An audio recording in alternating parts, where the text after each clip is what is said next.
여러분 안녕히 주무셨습니까? 우리가 잠든 사이에 어떤 일이 있었을까요? 저희 굿모닝 글로벌과 함께 살펴보시죠. 미국 시장은 지난 밤 사이에 독립기념일 대체 휴일을 맞아서 휴장을 했습니다. 이런 가운데 선물 시장은 열리긴 했지만 조기 폐장을 했고요. 지수 선물부터 한번 살펴보자면 일단 큰 움직임은 없었습니다. 보합권 혼조세를 보였었는데 쉽게 말하자면 휴일로 쉬는 동안 큰 사건은 벌어지지 않았다. 이 정도로 이해를 하면 될 것 같습니다. 미국 시장이 쉰 만큼 우리가 글로벌 시장의 그 분위기를 엿볼 수 있는 게 바로 유럽 시장이죠. 유럽이 어떻게 마감됐는지 살펴보니까 유럽은 이날 전반적으로 상승 마감했습니다. 범유럽 지수라고 할 수 있는 스톡스 600 지수가 0.3% 정도 올랐는데 그 가운데 영국 푸시백 지수가 0.58% 올랐고요. 프랑스 깍크 지수는 0.2%, 독일 닥스 지수는 0.08% 오른 채 마감이 됐습니다. 사실 유럽 시장은 장 초반만 하더라도 델타 변이 바이러스에 대한 우려 때문에 하락 출발했었는데 장중에 경제 지표가 긍정적으로 발표가 되면서 결국은 장 마감은 상승권에서 마감이 된 겁니다. 그렇다면 어떤 지표가 발표된 것일까? 이날 유럽 시장이 상승할 수 있었던 것은 지표가 좋았기 때문이었었는데 지난 6월 이 유로존의 구매 관리자 지수 PMI 지수가 59.5를 기록했습니다. 유로존의 기업 활동이 15년 만에 최대폭으로 확장됐다는 점이 확인이 됐고요. 물론 팬데믹의 기저효과가 있었지만 그래도 유로존의 기업 활동이 빠르게 확장되고 있다는 점은 시장의 긍정적인 분위기를 불러왔습니다. 이런 가운데 오펙 플러스 회담은 취소가 됐습니다. 결국 열리지 못했는데요. 원래는 7월 1일부터 2일 사이에 이틀에 걸쳐서 진행이 됐던 회담이었었는데 아랍에미리트의 반대로 인해서 이 회담이 결국 합의 내용을 도출하지 못했고 다시 우리가 한번 재협상을 해보자라고 하면서 7월 5일에 만나기로 했었던 거였었거든요. 하지만 결국 아랍에미리트가 여전히 합의 내용에 동의하지 않으면서 회의가 취소가 된 겁니다. 이 때문에 원래는 이제 8월부터 12월까지 하루 40만 배럴가량의 원유를 증산하자라는 내용이 포함이 됐었는데 이 내용이 합의되지 못했고요. 이것이 상품 선물 시장에는 이 조기 폐장됐던 상품 선물 시장에는 영향을 바로 줬습니다. WTI 가격을 한번 살펴보도록 하죠. 경기 회복과 함께 수요는 크게 늘어나고 있는데 증산 합의가 불발이 된 겁니다. 그러다 보니까 유가는 추가적으로 더 상승했고요. 이날 선물 시장이 조기 종료됐음에도 불구하고 그 짧은 시간 동안에 WTI 가격은 1.6% 가까이 올랐습니다.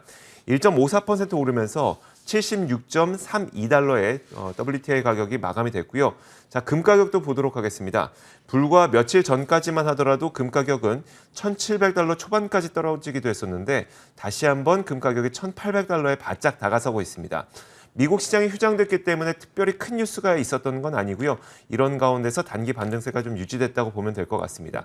마감 종가는 0.5% 가까이 오르면서 1,792.1달러에 마감됐습니다. 이렇게 글로벌 시장 전반적인 분위기 살펴봤습니다. 시장 분석 내려보도록 하겠습니다.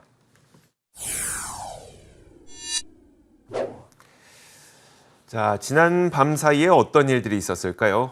오늘도 로제타 투자자문 US 백조스탁 운용본부 최진석 본부장 함께하겠습니다. 어서 오세요. 안녕하십니까? 네, 안녕하세요. 일단 미국 시장이 휴장이었기 때문에 아주 큰 뉴스들이 많았던 건 아니고 그 사이에서도 여러 가지 잔잔한 뉴스들이 많았었거든요. 어떤 것들이 있었는지 하나씩 살펴보도록 하겠습니다. 첫 번째 키워드 화면으로 공개하겠습니다.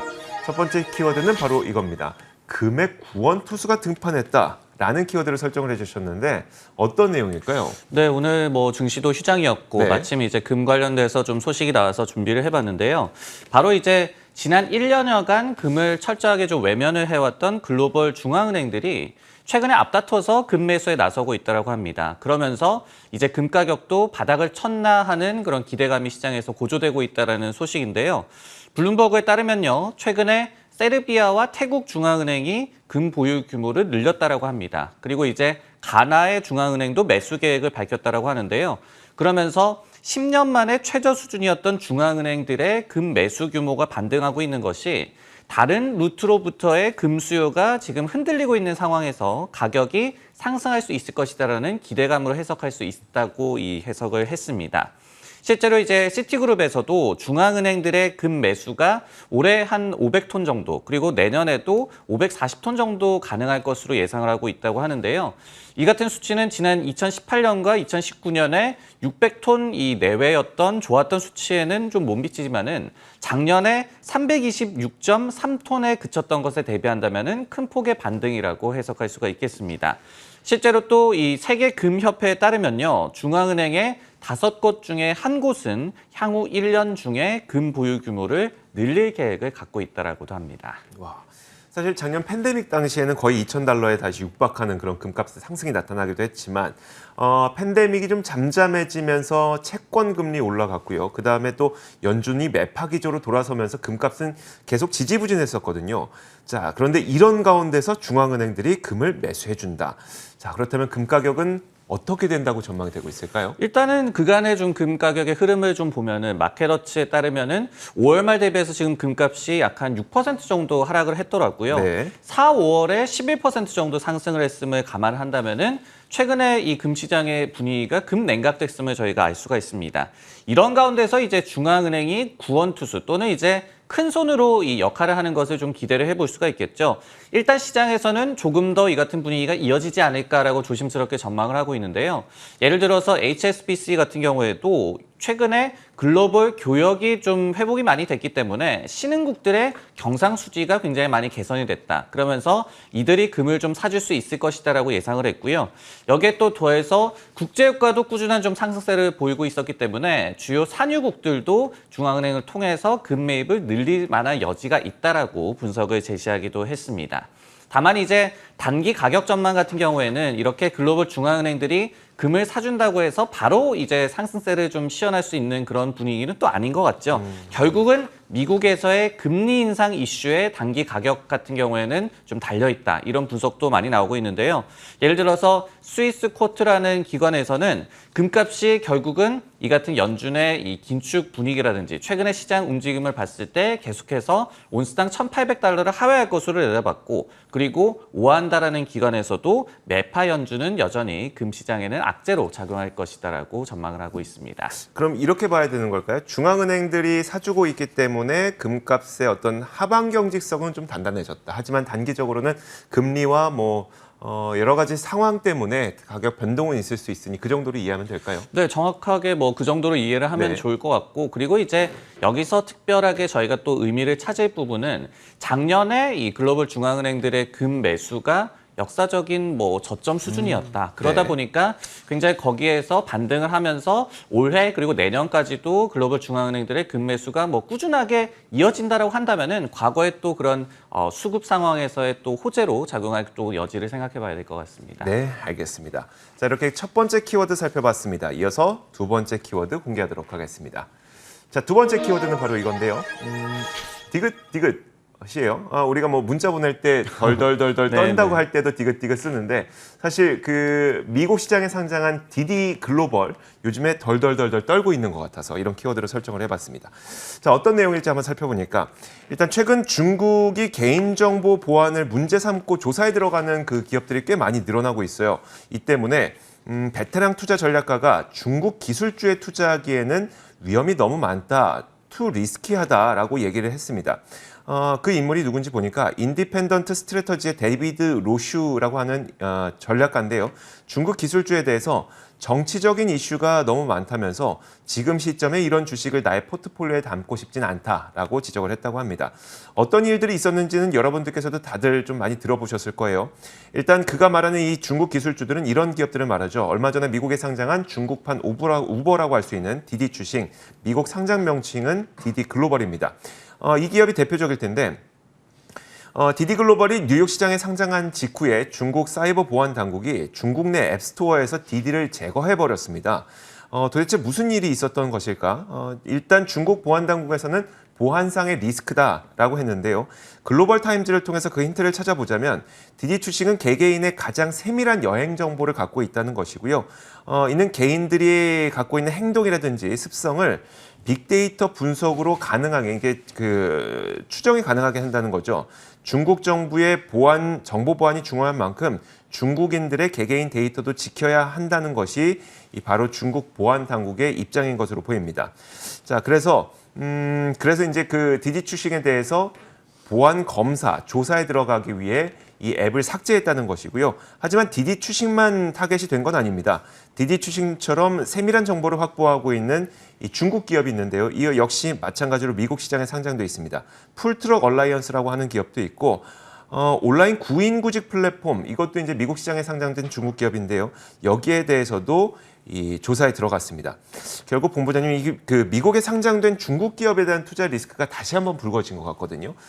여기에 대한 월가 의견과 함께 디디 글로벌도 요즘에 월가에서 어떻게 바라보고 있는지 궁금해요. 네, 이제 말씀을 해주셨듯이 저희가 펀더멘털과 무관하게 어떤 중국의 특히 기술 기업에 투자를 할 때에 뭐 리스크를 네. 다시 한번 좀 노출하는 최근에 좀 흐름이 나타나고 있다라고 보여지고요.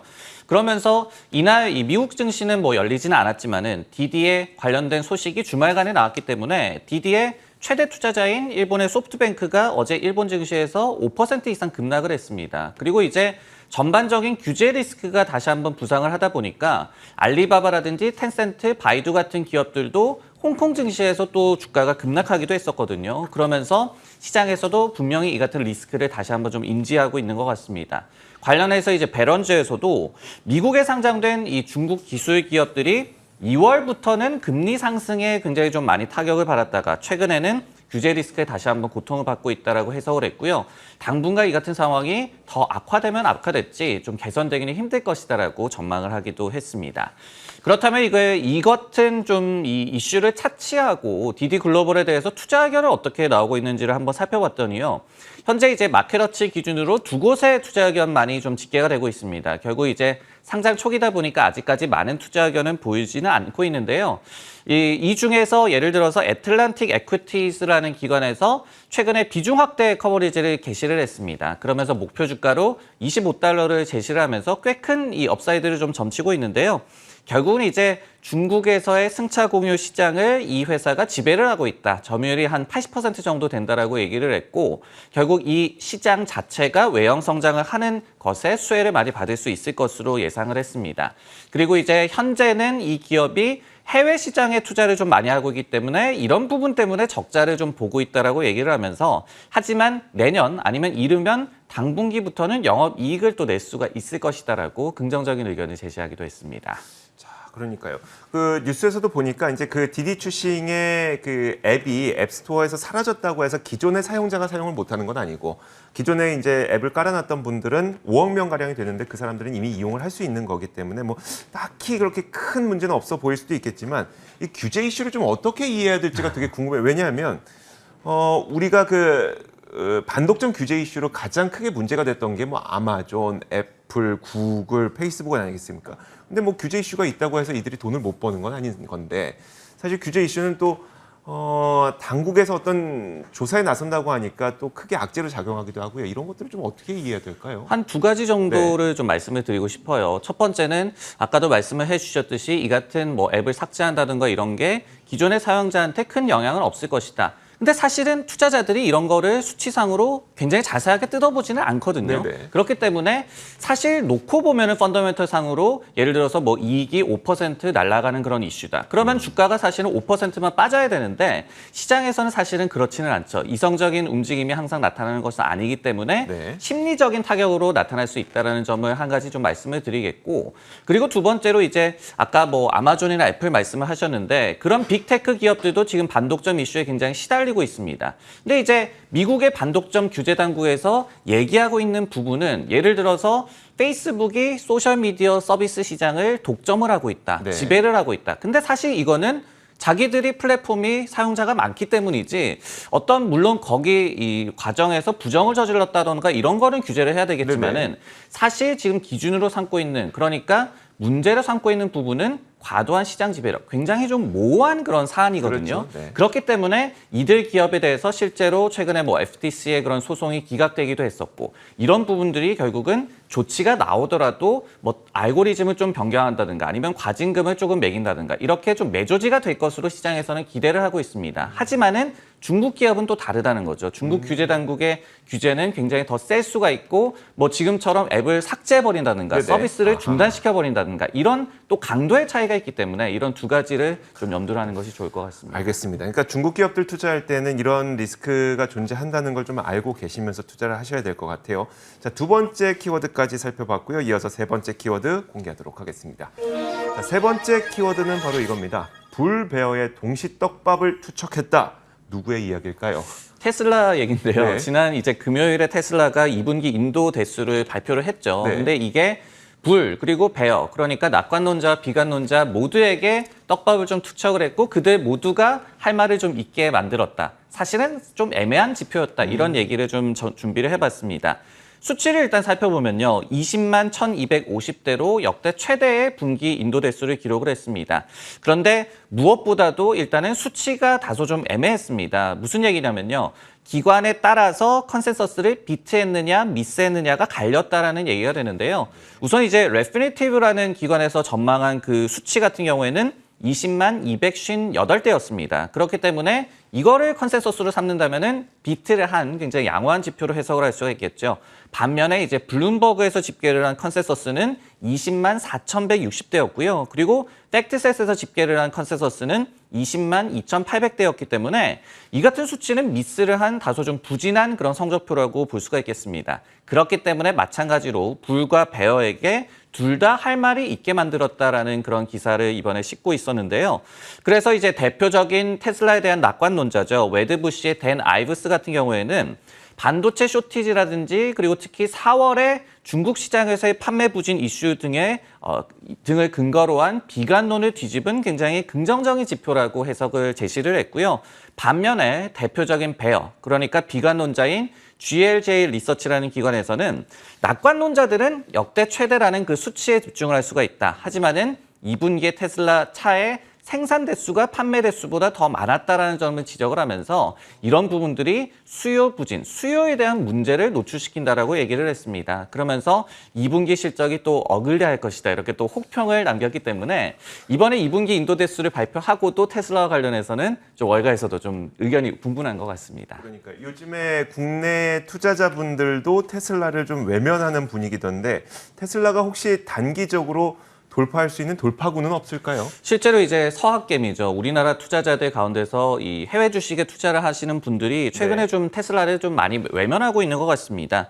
실제 이 예탁결제원 자료에 따르면요. 6월 한 달간을 좀 놓고 봤을 때 테슬라에 대한 순매수 규모가 1277만 달러에 그쳐서 미국 주식 가운데서 32위로 이제 밀려났습니다. 굉장히 순위가 많이 밀려났죠. 줄곧 1위를 달렸던 그런 테슬라가 되는데요. 그러면서 코카콜라라든지 존슨앤존슨, 뭐 소위 말해서 조금은 재미없을 수 있는 주식보다도 네. 테슬라에 대한 열기가 서학개미 가운데서는 좀 식은 모습을 저희가 살펴볼 수가 있습니다. 일단은 2분기 인도 대수는 일단 선방을 했는데 반응은 냉랭한 모습이죠. 그렇다면은 단기적으로 좀 반전을 일으킬 만한 모멘텀은 무엇이냐? 두 가지 정도로 꼽아볼 수가 있을 것 같은데요. 첫 번째는 인도 시장에 대한 기대감을 한번 지목을 해볼 수가 있을 것 같습니다.